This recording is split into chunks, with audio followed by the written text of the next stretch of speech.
Subtext happens, whether you intend it to or not. Curry Barker is from Mobile, Alabama, a small city of 200,000, far and away from the glitz and glamour of Hollywood. Obsession can be read as a meta-commentary about what happens if you don't branch out to fulfill your potential. It's hard to ignore the parallels between Nikki wanting to leave her small-town existence with Barker's own filmmaking ambitions. While Barker insists the inspiration of the film was taken mainly from a Treehouse of Horror episode, watching the film, it's hard to ignore the mundane setup and setting the characters of Obsession find themselves in. Those elements inform every facet of the film, and I find it's one of its most overlooked components. Let's explore the world of Obsession to see the subtext under the surface of every moment of this film.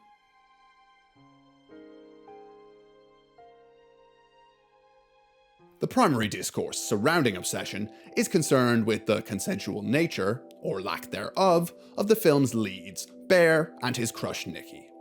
The nice guy facade that Bear initially presents rapidly falls apart as he engages in a sexual relationship with someone whom he unquestionably knows is not acting of their own volition. He selfishly engages in intimacy with a girl who is not in her right state of mind, and continuously glazes over the egregiously obvious red flags to fulfill his own romantic infatuation. What the fuck? The interweb has naturally become flooded with discussions about Bear's extremely questionable actions, raising some interesting questions about the nice guy dynamic and the banality of evil. However, in my opinion, these conversations have overlooked the circumstances that basically every character of the film finds themselves in throughout the story. What struck me first and foremost when watching Obsession for the first time was how mundane the entire setup felt. The film opens in a very nondescript diner where we meet Bear and Ian, who are deliberating on how best Bear can confess his feelings for Nikki. Here we learn a couple of things. First, that Ian, Bear, and Nikki all work in the same place, a local music store called Cassell's Music, owned by another co-worker's father, and that they're all friends outside of the workplace. This feeds into the conversation regarding Bear's longing for Nikki, when Ian states that, "I wake up every Wednesday rock hard thinking about trivia." We learn later that Ian's concern for the group dynamic may be fueled by his own ulterior motive. However, at a more meta level, these lines indicate an interesting subtext that runs just under the film's surface. To me, what Obsession is really tackling thematically isn't lust, or subtle evil, or entrapment. It's atrophy. The notion of talent and potential being squandered in an underwhelming small-town existence is central to the undercurrent of the story, and we see glimpses of it throughout this narrative. In a scene near the beginning of the film, before falling under the control of the One-Wish Willow, Nikki catches a ride home with Bear, where she tells him that she isn't happy in her job and is gonna quit. In the bar scene before this car ride, it's clear that Nikki is someone with a lot of potential. She's articulate, personable, and seems like a very capable person who everyone seems to gravitate towards. For someone with so many net positives, she hints to us that she feels lonely, telling Bear, You know, you're the only person that I get to really talk to about this stuff. This becomes especially poignant later when we learn that Nikki was involved with a casual fling with Ian that seemingly didn't end well. The real tragedy of Obsession is that Nikki was in touching distance of moving off and meeting her potential, before falling victim to a spellbound curse. To me, Nikki's obsessional actions and psychotic behavior are a metaphor for the consequences of stagnated youth and atrophy. When Bear very questionably embraces the weird circumstances Nikki is trapped in, we see a montage of what any happy couple would do. Dinner dates, movie nights, sharing cutesy memes, and of course, the old Humpty Dumpty. A few off-kilter glances aside, the montage mostly plays out in a stereotypical falling in love fashion that mirrors a modern Gen Z relationship. Hey, also, if you have a second, my series made its way onto Letterboxd, so if you could go and give it a 5-star, I'd really appreciate it. Okay, back to the video. Nikki's compromised independence is captured not only through Inde Naverette's stellar performance, but also through her character's presentation, with perfectly color-coordinated headbands and meticulously brushed hair lending to the vibe of a saccharine 1950s housewife. This version of Nikki seems uncanny to who she appears to be at the start of the film. Her mind and her demeanor have been twisted and turned by a relationship which, metaphorically speaking, reflects the agency and potential disappearing by the trappings and distractions of a modern young relationship. The real world would seemingly reflect this. Spend any time on dating TikTok and you'll see how much of a hellscape the modern dating scene is. Ghosting, the ick, and DM sliding are all terms that would be alien to a previous generation who married and settled younger than the present. Despite many advancements in modern dating lingo, there are many reports of single individuals feeling more stagnant than ever before this modern dating scene. People are reporting feeling stuck in themselves whilst trying to develop in a relationship with another person. As stated in this Psychology Today article, it isn't because the person is consciously choosing the same situation, but because their sensitivity is more responsive to certain types of connection. This increases the sense of personal failure. It starts to feel like I always end up in the same place. This feeling of being stuck with oneself in an interpersonal relationship is precisely how everyone relates to one another throughout obsession. Bear's chronic self-doubt. So I keep telling myself, don't tell her she's too good. You'll lose her. And other self-deprecating statements show that he's stuck within himself. His lack of communication and honesty grows like a cancer into his relationship with Nikki, whose communication and impetus have been stolen from her. Speaking of Gen Z, there is an element of the film's presentation that explores this idea further. Curry Barker chose a 1.50 to 1 aspect ratio for Obsession, a very boxy, phone-like format. Barker opted for this aspect ratio as he felt it made the film feel more intimate to its audience. It created a more picture-frame presentation that I would argue freezes the film in a time capsule and the characters who inhabit it. And so, come lie with me like the old woman taught us when we were children. It not only increases the tension and claustrophobia of the horror, but it simultaneously keeps the characters boxed into their underwhelming existence. Their entire lives are closed in, instead of sprawling outward beyond what they're accustomed to. Rock Burwell's soundtrack is particularly powerful in this regard, as it blends the evocative love instrumental with skewed melody progression and a tense string section. The entire sequence has a vibe of a discolored dream, and at a deeper level represents the death note of what Nikki would truly want to do with her life. At a later point in the film, the real Nikki wakes up when Bear is attempting to leave his bedroom. After begging Bear to stay quiet so as to keep the possessed version of herself asleep, she begs Bear to kill her. Please. To which he replies, What's so bad about being with me? I've never been with you, Bear. To me, this momentarily crystallizes not only Bear's manipulative desires, but how the safety of a mundane relationship, fueled by conversion, can rob one of their lifelong potential.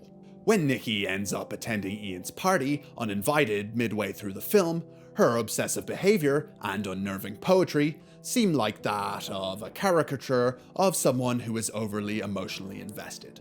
To the rest of the group, her manic behavior and self-harm seem like an extreme emotional fallout from her situationship with Ian.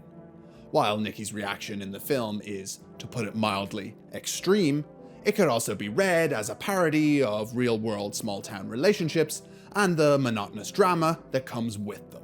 The backdrop of Obsession also caters to this atrophic concept. All of the environments and locations in Obsession feel outdated and stale. Firstly, the town itself feels like it could be anywhere USA. The diner we talked about at the beginning of the video is incredibly generic. Bear's home, which belongs to his recently deceased grandmother, Cool Guy Ian's den, and even Cassell's music store all feel like they're long since past their heyday and are in desperate need of refurbishing. Each of these environments are littered with outdated furniture and banal wood paneling that have been obsolete since the 1980s. In fact, if not for the use of cell phones, the entire film feels like it could have taken place over 30 years ago. One could make the argument that this is reflective of the stale nature of the current American dream for a 20-something. But that's a different argument for a different video. Instead, I'm going to argue that this dead-end setting these characters inhabit embodies a world that looks like it left itself behind and is taking them with it. As Ian reiterates to Bear at the start of the film, All you have is time. take Sarah's character, for example. Her subplot is her attempting to apply for college, but she keeps facing rejection after rejection. After receiving yet another refusal letter, she comments with a heavy heart, This is what I get for being such a fucker in high school, huh?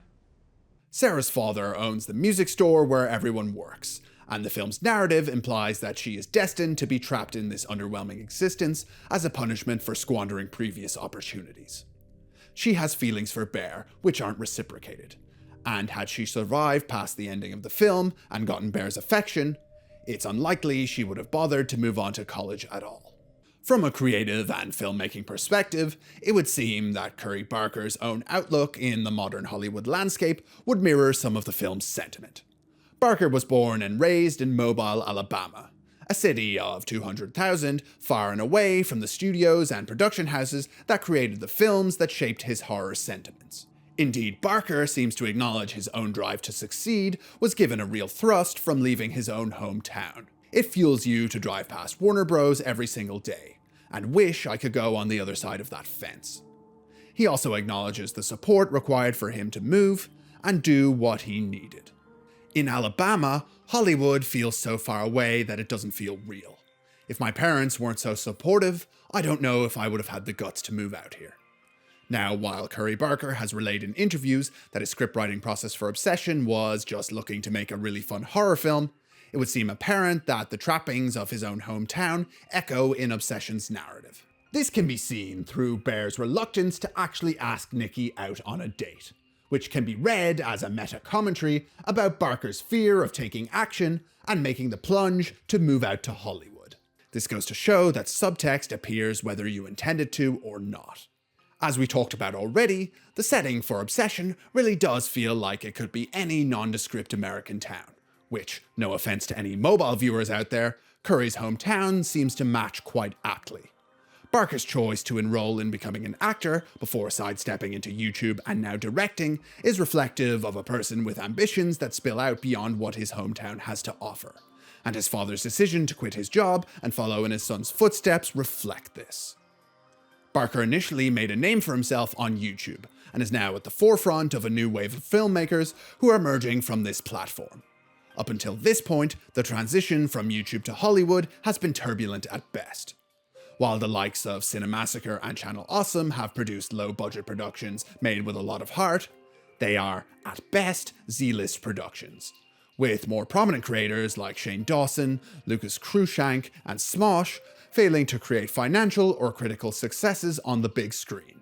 Obsession, Talk to Me, and Kane Parsons' Backrooms are the first to find a real footfall into theaters, and are starting to show what many have thought was inevitable.